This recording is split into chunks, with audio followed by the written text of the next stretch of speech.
Welcome to voice of Telangana.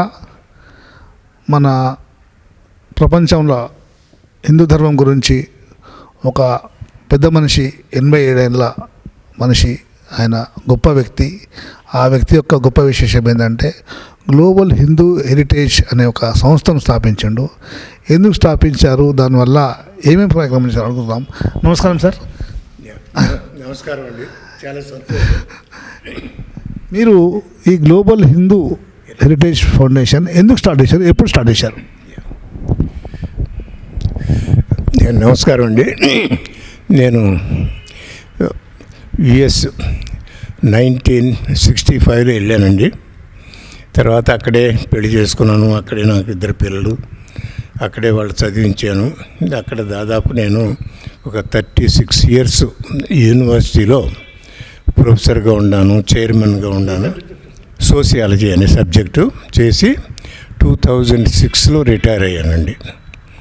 2006లో retire అయ్యి India వచ్చి హాయిగా మొత్తం లైఫ్ అంతా టీచింగ్ అది ఇది అంతా అయిపోయింది.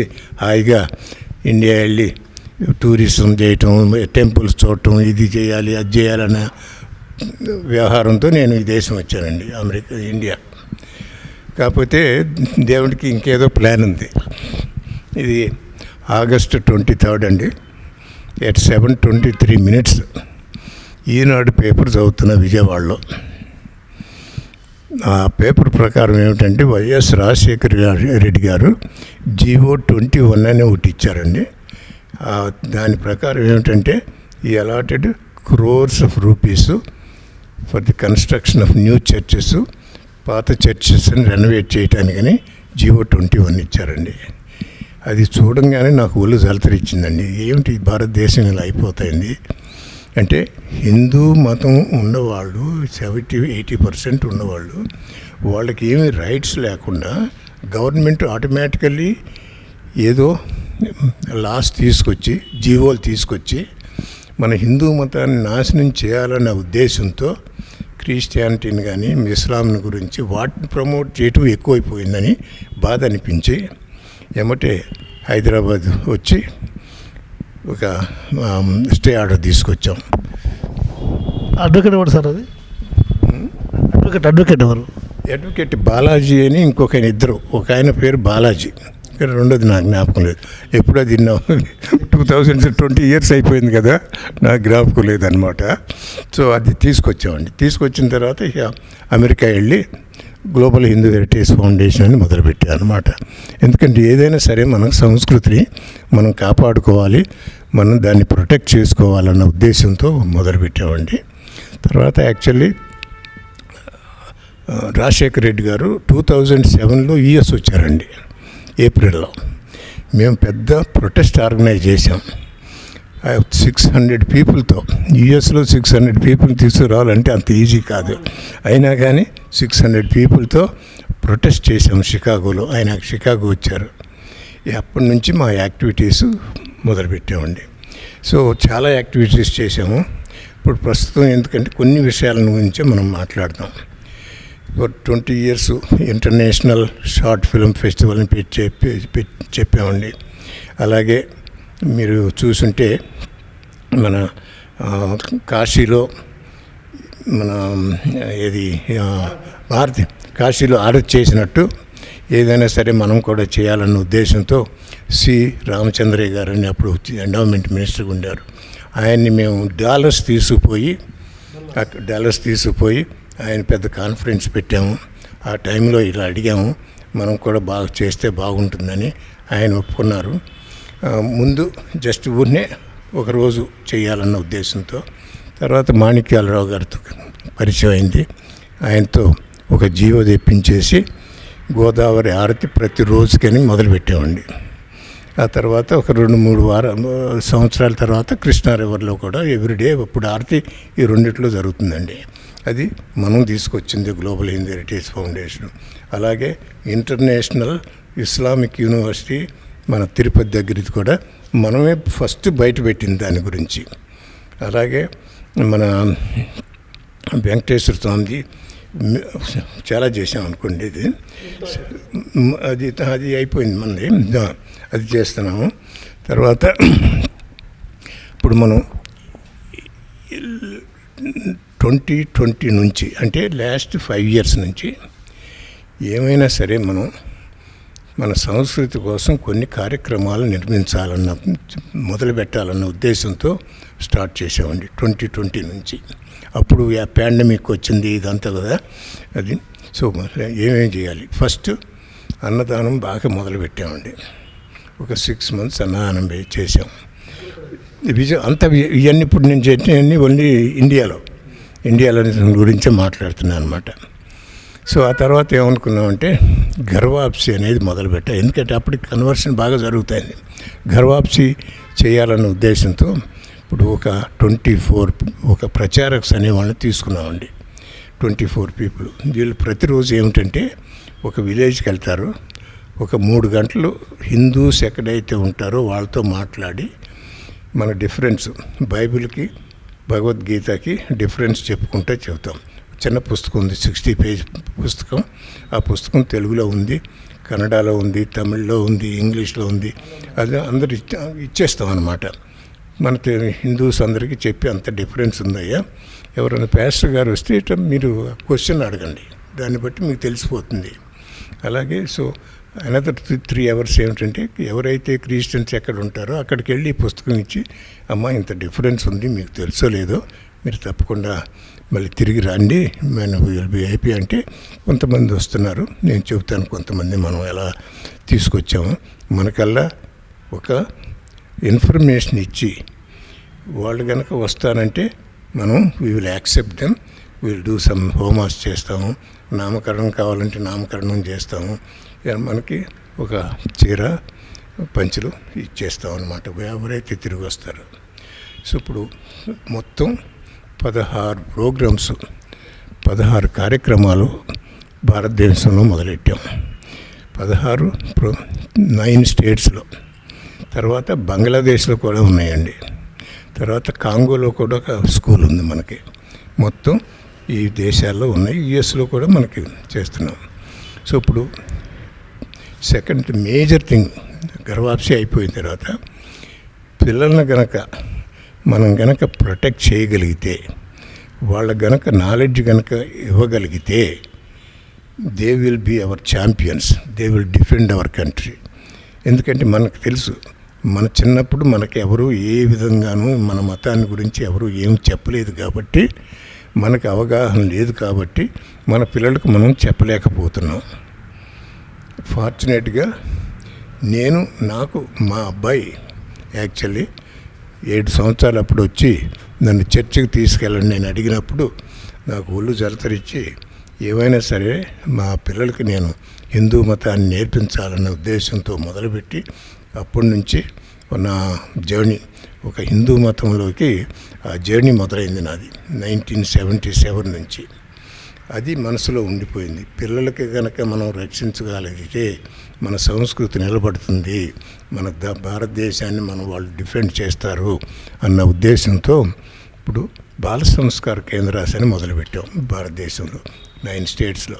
ఇప్పుడు మనకు దాదాపు 200 స్కూల్స్ ఉన్నాయండి. సో 200 స్కూల్స్ ఏమిటి, ముందు శ్లోకాలు చెప్పిస్తాం అన్నమాట, ఒక 8, 9, 10 వరకు. తర్వాత సూర్య నమస్కారాలు కానీ, యోగా కానీ, మెడిటేషన్ కానీ అది చెప్పిస్తాం. అలాగే ఒక నీతి కథ ఉంటుంది ప్రతిరోజు, ఏదో ఒక నీతి కథ.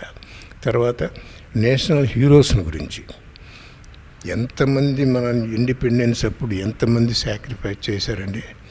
ఎంత వయసు కూడా 18 సంవత్సరాల వాళ్ళు, 19 years, 20 years అటువంటి వాళ్ళు మన సంస్కృతి కోసం, మన దేశం కోసం చచ్చిపోయారు. వాళ్ళని హ్యాంగ్ చేశారు. ఎందుకంటే వాళ్ళు ఇండిపెండెన్స్ కోసం వాళ్ళు ఎందుకు చేశారు, మనకు ఫ్రీడమ్ ఉంటుందని.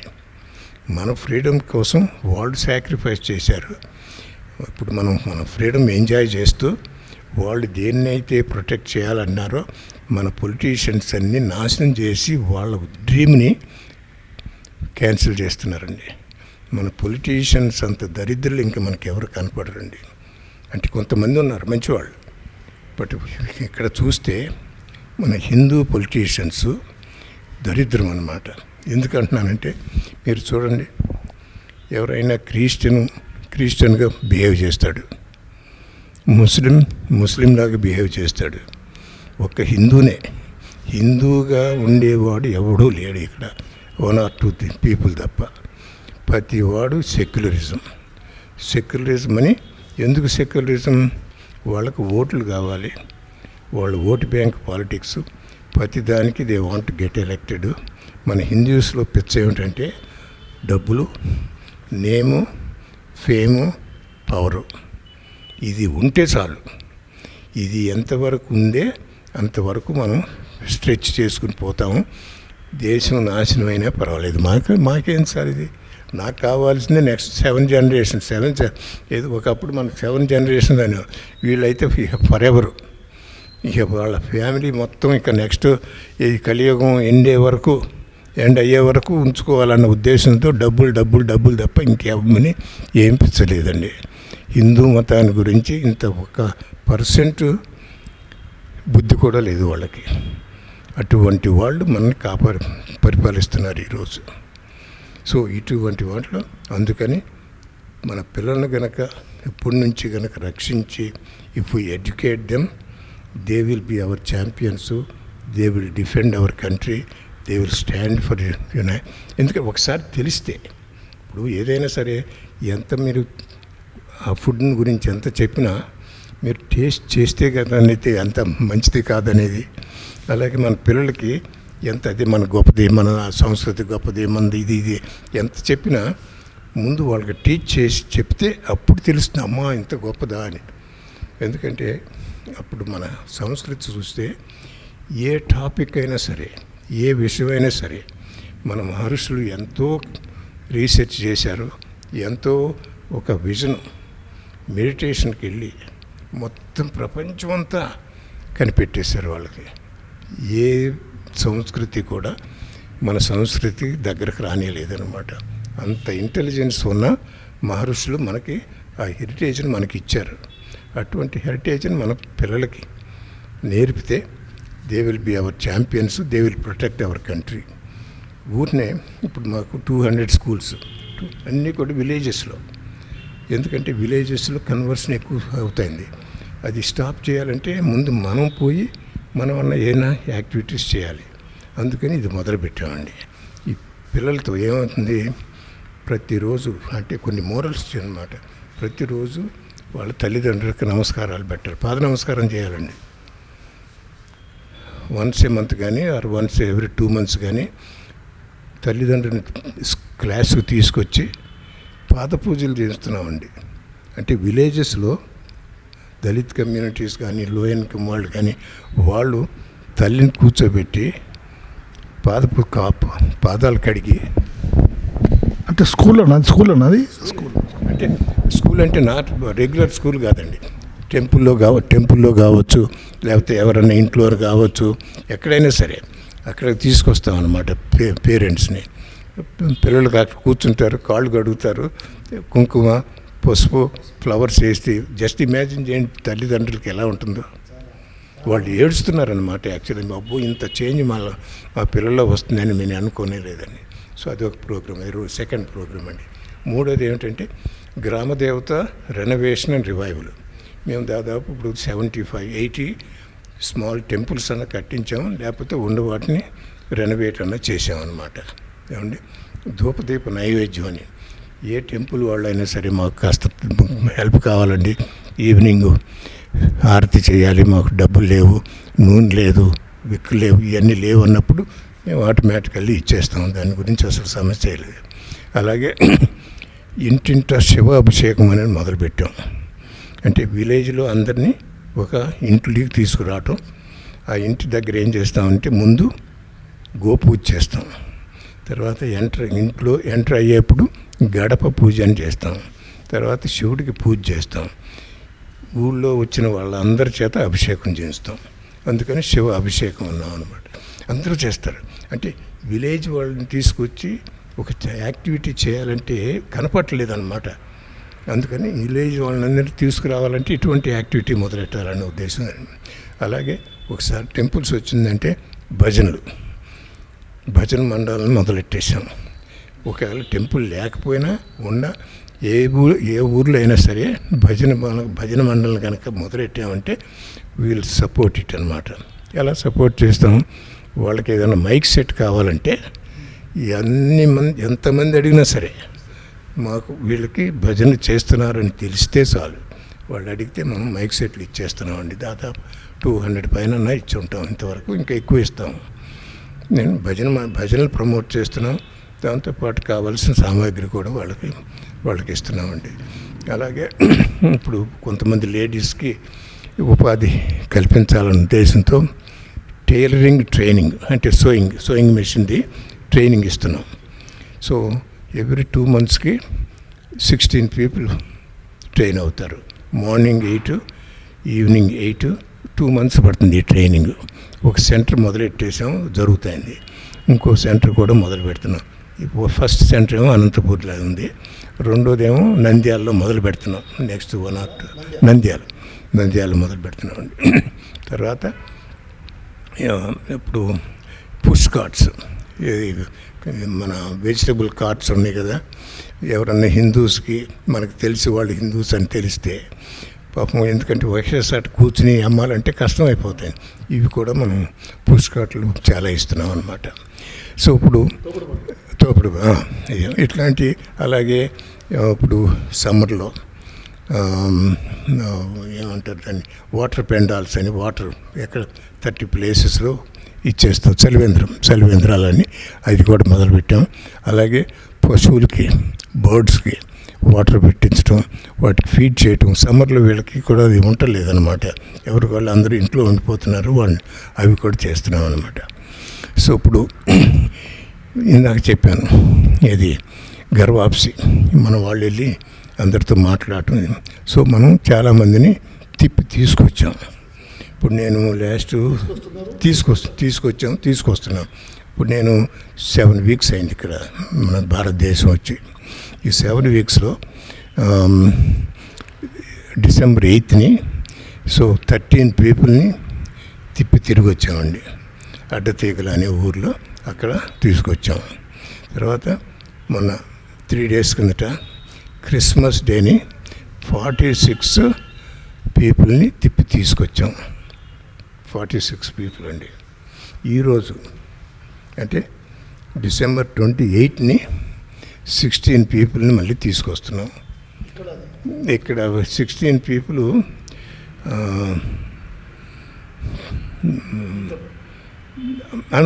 కరెక్ట్. సో అనంతపూర్లో 16 people తీసుకొస్తున్నాం. అట్లా మనకి అన్ని చోట్ల నుంచి వస్తున్నారన్నమాట. ఎందుకంటే మనం అంటే చాలామంది మనకు తెలుసు, వాళ్ళని ఏదో మాయ పెట్టేసి, అయ్యా మీకు తలనొప్పి ఆయన వల్ల మీకు తగ్గిందంటారు, ఇది చేస్తారు, అది చేస్తారు. కాకపోతే అక్కడ ఏమవుతుందంటే, ఎందుకు డిఫికల్టీ అంటే మనకి వీళ్ళని అప్రోచ్ అయ్యి తిరిగి తీసుకురావాలంటే చాలా మనకు అడ్డంకులు ఉన్నాయి. ఏమిటంటే వాళ్ళు ఒకసారి కన్వర్ట్ చేశారంటే, ఒకసారి అయింది అంటే వాళ్ళ తల్లిదండ్రులతో మాట్లాడటానికి వీలేదు, వాళ్ళ ఫ్రెండ్స్తో మాట్లాడటానికి వీలేదు, వాళ్ళు ఎవరితో మాట్లాడటానికి వీలేదు. టోటల్గా ఐసోలేట్ చేసేస్తారండి, వాళ్ళని ఐసోలేట్ చేసేస్తారు. ఇప్పుడు రాజశేఖర్ రెడ్డి గారు అల్లుడు మీకు తెలుసు కదా, ఆయన బ్రాహ్మణు, వాళ్ళ తండ్రి పోతే నాకేం సంబంధం లేదు, నేను పోనని ఆయన దానికి పోలేదండి. చనిపోయినప్పుడు అనిల్ వాళ్ళ ఫాదర్ మాకు బాగా పరిచయస్తుడు. ఆయన పేరు రమణారావు, ఆయన పేరు. ఆయన ఒక పాత జీప్ ఉండేది. వాళ్ళ పెద్దనాన్న పేరు నాగభూషణరావు ఏదో పేరు ఉండే ఆయనది. వాళ్ళ ఫ్యామిలీ పరిచయం నాకు.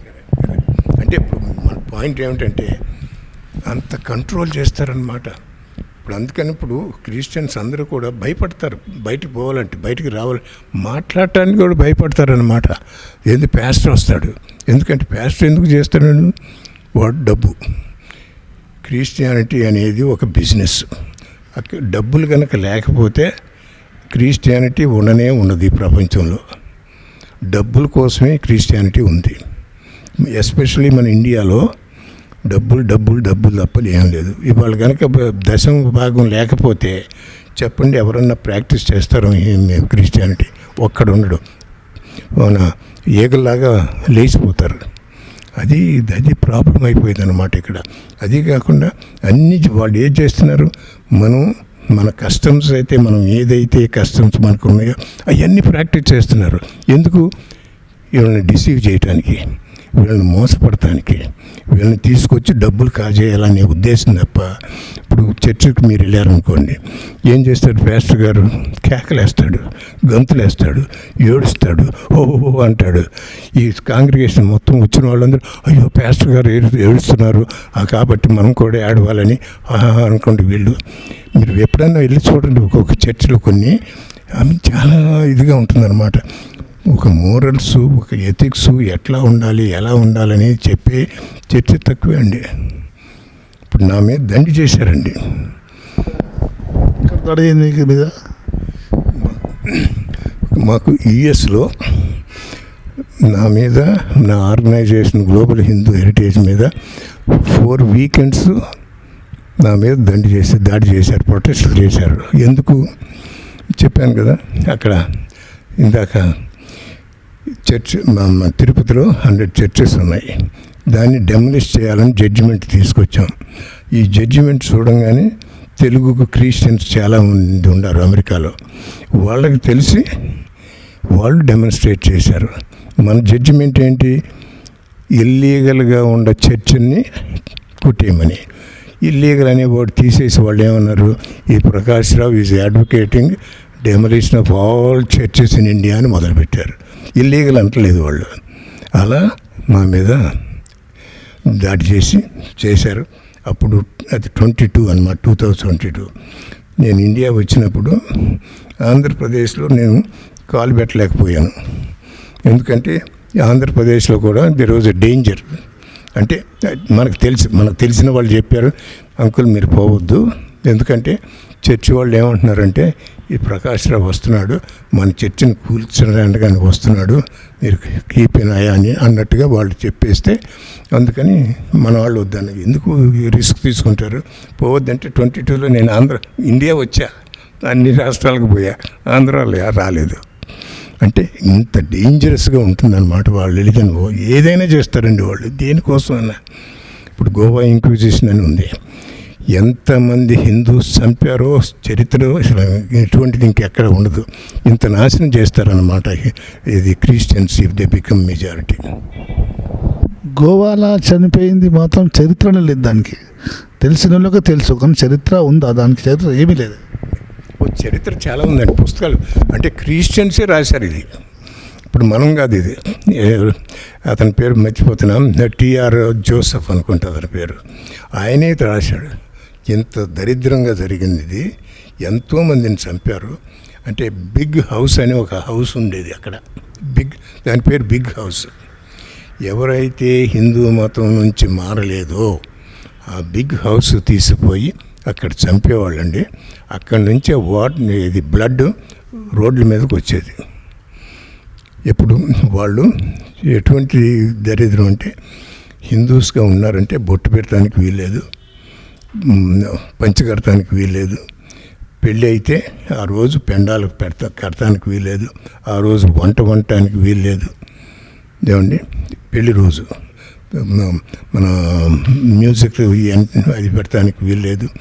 ఎన్ని నియమాలు. కొంకణి లాంగ్వేజ్ అది బ్యాన్ చేశారండి. ఎవరైనా సరే మాట్లాడారంటే వాళ్ళని చంపేయటమే. అది కనుక చదివితే ఎంత ఘోరంగా ఉంటుందో అన్నమాట. మన Hindus we are stupid. We cannot read and find out what has happen to our history, what has happen to our forefathers. మన తల్లిదండ్రులకి, మన హిందువులు బంధువులకి ఏమైంది అనేది ఎంతమంది తెలుసండి, ఎంతమందికి అవగాహన ఉంది, ఎంతమంది తెలుసుకోవాలని కూతురు ఉంది. మన హిందూస్ అలా ఒక్క డబ్బుల కోసం తప్ప దాని కక్కుర్తి ఎంత పడుతున్నామంటే మన సనాతన ధర్మాన్ని నాశనం చేయడానికి వీఆర్ రెడీ అండి. అంత పరిస్థితిలో ఉన్నాం ఈరోజు. చివరిగా ఒక ప్రశ్న. ఇప్పుడు హెరిటేజ్ హిందూ గ్లోబలైజేషన్ స్టార్ట్ చేశారు కదా, గ్లోబలైజేషన్ హిందూస్, అది ఆ యొక్క సంస్థ ఎన్ని రాష్ట్రాలలో ఉంది, ఎన్ని దేశాలలో ఉంది ఇప్పటికి? ఇప్పుడు మనకి 9 రాష్ట్రాల్లో ఉన్నాయండి భారతదేశంలో. ఈ మధ్య జస్ట్ అబౌట్ 2 వీక్స్ కిందట ఒరిస్సాలో కూడా మొదలుపెట్టామన్నమాట. ఇప్పుడు తమిళనాడు, కర్ణాటక, ఆంధ్ర, తెలంగాణ, ఒడిస్సా మొదలైంది. అస్సాంలో చాలా ఉంది. అలాగే రాజస్థాన్లో మనకు ఉన్నాయి, ఉత్తరాఖండ్లో ఉన్నాయి. ఓకే, తర్వాత బంగ్లాదేశ్లో మనకి చాలా మంచి యాక్టివిటీస్. కాకపోతే లాస్ట్ 1 మంత్ 5-6 మాసాల నుంచి సరిగా లేదు. ఎందుకంటే in fact one of our teachers he was killed also. So దాంతో వీఆర్ ప్రొటెక్టింగ్ అవర్ పీపుల్. ఇప్పుడు అంటే జరగట్లేదు. ఏది మన బాల సంస్కార కేంద్రాలు మనకి అక్కడ ఉన్నాయి. అలాగే కాంగోలో ఒక స్కూల్ కూడా ఉంది అనమాట. Thank you sir. చాలా చాలా విషయాలు చెప్పారు ఆయన. మన ధర్మం కావడానికి ఎన్నో 82 ఏళ్ళ మనిషి ఇలా పోరాడడం అనేది, ఈ యువత కూడా స్ఫూర్తితో, ఆయన వెలగపూడి ప్రకాశ్రావు స్ఫూర్తితో ఈ యువకులు, విద్యార్థులు కూడా ముందుకు రావాలని హిందూ బంధువులను కోరుతున్నారు. జై తెలంగాణ, వాయిస్ ఆఫ్ తెలంగాణ. నమస్తే, థ్యాంక్ యూ.